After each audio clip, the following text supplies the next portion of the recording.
नहीं कहते, आज की तारीख में विज्ञान भी इसी बात को कहता है। विज्ञान की दृष्टि से पूरी सृष्टि के निर्माण की जो आज की तारीख में थ्योरी है, सिद्धांत है, उसका नाम है थ्योरी ऑफ सिंगुलैरिटी।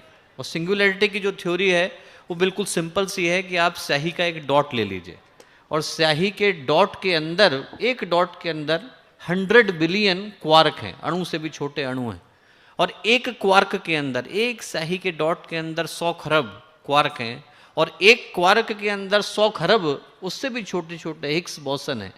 बोले वहां से सृष्टि की शुरुआत हुई। तो इतने सालों की यात्रा के बाद विज्ञान भी उसी शास्त्र के सत्य को सही ठहराता है जिसको हमारे ऋषि बहुत पहले कह करके गए कि जो पिंड के अंदर है वही ब्रह्मांड के अंदर है। और दोस्तों, इसी तरीके से भारतीय संस्कृति का जो सार है, भारतीय संस्कृति का जो मूल है, भारतीय संस्कृति का जो उद्गम है, भारतीय संस्कृति का जो स्रोत है, वो हमारे ऋषियों ने, मुनियों ने एक छोटे से मंत्र के अंदर समाहित कर दिया है, जिसको कि हम लोग माँ गायत्री के मंत्र के नाम से जानते हैं। जितना भी भारतीय संस्कृति का विस्तार है, आप गंगा सागर पर जाकर के खड़े हो जाइए तो गंगा जो है अथाह, विस्तृत, विशाल दिखाई पड़ती हैं। और वही गंगा गोमुख पर गंगा जी के छोटे से मुख से निकल करके आई।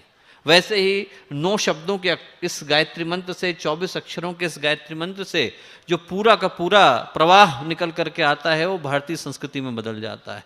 जितनी भी भारतीय संस्कृति की शिक्षाएं हैं, जितना भी भारतीय तत्व दर्शन है, चिंतन है, अध्यात्म है, योग है, तप है, साधनाएं हैं, वो सारी की सारी माँ गायत्री के मंत्र से निकल करके आई।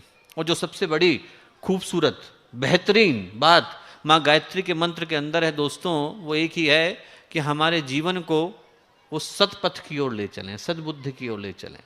जब धरती पर अंधेरा छा जाता है, हमारे कमरे में लाइट चली जाए तो आदमी को भ्रम हो जाता है, भ्रांति हो जाती है। लाइट ना हो तो आदमी दरवाजे की जगह खिड़की से टकराता है, खिड़की की जगह कहीं और टकराता है। वैसे ही जब अंतरिक्ष में अंधकार व्याप्त हो गया है दोस्तों, तो आदमी की सद्बुद्धि का हरण हो जाता है। उसे पता नहीं कि किधर, किस दिशा में विवेक के साथ चलने की आवश्यकता है। और हमारी मति को, हमारी बुद्धि को, हमारे चिंतन को, हमारे दर्शन को सही दिशा में ले जाने के लिए माँ गायत्री का मंत्र है।